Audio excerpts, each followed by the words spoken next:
안녕하세요. 조상입니다. 오늘은 건강보험에 대해서 좀 이야기를 해볼까 합니다. 저는 개인사업주라서 국민건강보험에 가입해 있는 상태고요. 제가 프리랜서 되기 전에 계약직으로 회사를 다닐 때에는 건강보험을 회사에서 들어줬어요. 보험료를 회사랑 저랑 반반 부담했죠.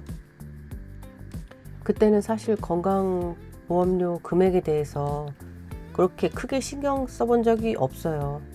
그냥 당연하다는 정도의 인식이었고 월급에서 그냥 빠져나가니까요. 보험이겠지 그 정도였는데 퇴사를 하고 프리랜서가 되면서 또 상황이 완전히 달라졌죠. 회사에서 나오는 순간 모든 걸 제가 직접 선택하고 결정해야 했죠. 그 중 하나가 건강보험이었어요. 퇴사 이후 저는 이미 계속 제도를 선택했어요. 퇴사 전에 회사의 건강보험을 퇴사 후에도 2년 동안 그대로 유지할 수 있는 제도입니다. 솔직히 말하면 동사무소 가서 국민건강보험 가입 구조도 알아보고 보험료 계산 방식도 좀 파악해야 되고 그런 게 또 너무 번거로웠어요. 게다가 그때는 막 프리랜서를 시작한 시점이라 일에 적응하느라 정신도 없었고요. 그래서 저는 그냥 2년 동안 이미 계속을 했어요. 보험료는 회사가 부담해주던 절반이 없어져서 2배가 됐지만 그래도 익숙하고 크게 신경 안 써도 될 것 같아서 큰 고민 없이 넘어갔습니다. 그런데 그 2년이 이제 끝났죠. 이제 선택권 없이 국민건강보험으로 넘어가야만 했는데 동사무소 가서 신청을 하고 전년도 소득을 기준으로 보험료가 책정이 됐습니다.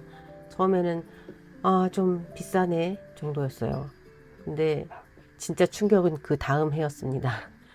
소득이 늘어난 해를 기준으로 다시 계산되니까 보험료가 훨씬 더 올라간 거예요. 그 고지서를 받았을 때도 정말 충격. 아니 이렇게나 가져간다고? 너무한 거 아닌가? 세금도 내고 주민세도 내고 연금도 내는데 또 이만큼 빼간다고? 솔직히 좀 억울했어요. 회사 다닐 때 몰랐던 현실이 프리랜서가 되자마자 그대로 드러난 느낌이었죠. 그때부터 건강보험 구조를 좀 알아보기 시작했어요. 국민건강보험은 구조상 소득에 비례하는 시스템이에요. 기본적으로는 전 매출에서 경비를 빼고 거기서 각종 공제를 뺀 소득을 기준으로 계산이 됩니다. 회사원은 회사가 절반 내주지만 국민건강보험은 100% 본인 부담이고요. 그리고 보험료가 또 40세 이상이면 카이고라고 개호 보험료까지 더해집니다. 그런 구조를 알고 나니까 화는 나지만 방향은 또 보이더라고요. 그럼 소득을 낮춰야겠네. 소득을 어떻게 설계할 것인가를 좀 생각을 했고 처음에는 마이크로 법인을 설립할까? 법인을 하나 만들어서 사회보험으로 전환을 하고 그 CEO 대표의 급여를 낮게 설정하면 최소한의 건강보험료를 납부할 수 있어서 그런 구조가 있거든요. 그때는 정말 진지하게 생각했고 세무사 상담도 받고 계산도 해보고 시뮬레이션 돌리고 법인 설립 비용, 유지 비용, 법인세 다 따져봤는데요. 그런 절차보다는 어떤 사업을 아이템을 가지고 또 법인을 설립해야 하나, 개인 사업주랑은 또 별개의 다른 업계의 사업을 진행을 해야 된다고 해서 현실적으로는 좀 무리가 있겠다는 판단이 들었고 그래서 법인 설립의 카드는 일단 보류했습니다. 그 다음에 찾은 게 직종별 국민건강보험 조합이었어요. 많은 분들이 모르는 부분인데 특정 쪽만 가입할 수 있는 건강보험조합이 있습니다. 디자이너, 예술계 종사자, 의사, 세무사 등 직종별로 조합이 따로 있는데요.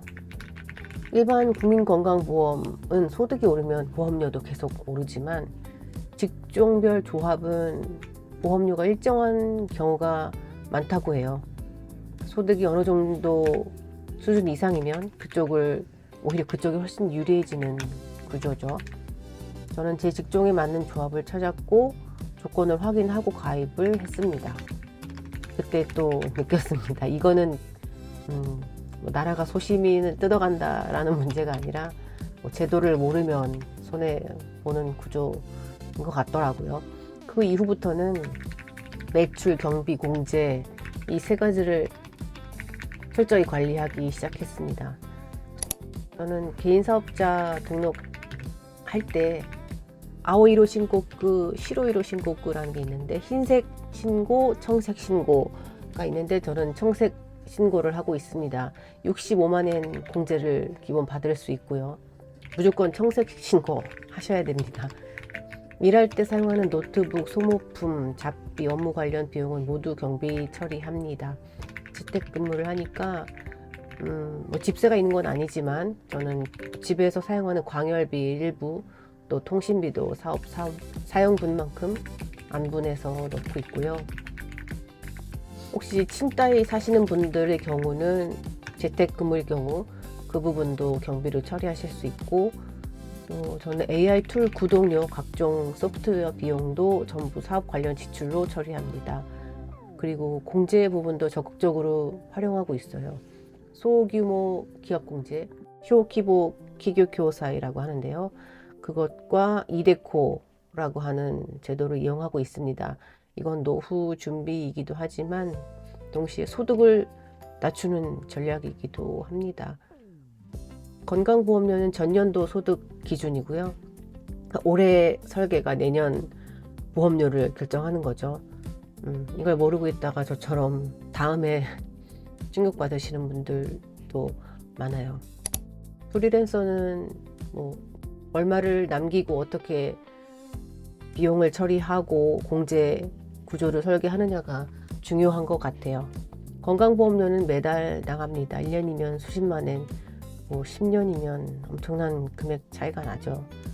처음은 고지서를 보고 분노했던 때와는 달리 지금은 계산기 먼저 두드려 봅니다. 줄일 수 있는 건 줄이고 활용할 수 있는 건 활용하고 지금은 제 상황에 맞는 선택을 하고 있어요. 혹시 지금 건강보험 고지서 보고 한숨 쉬고 계시는 분이 계시다면 구조를 아직 충분히 파악하지 못했기 때문일지도 모릅니다. 조금만 들여다보면 생각보다 선택지는 있어요. 프리랜서는 혼자 일하지만 이런저런 제도를 이용하고 활용하는 게 좋다고 생각이 들어요. 저도 아직 배우는 중이고 완벽하지도 않지만 적어도 무방비 상태는 아닙니다. 그리고 그 차이가 생각보다 큽니다. 앞으로도 조금씩 도움이 될 만한 내용이 있으면 영상으로 준비해 보도록 하겠습니다. 궁금한 점 있으시면 댓글로 남겨주세요. 오늘도 끝까지 시청해 주셔서 감사합니다.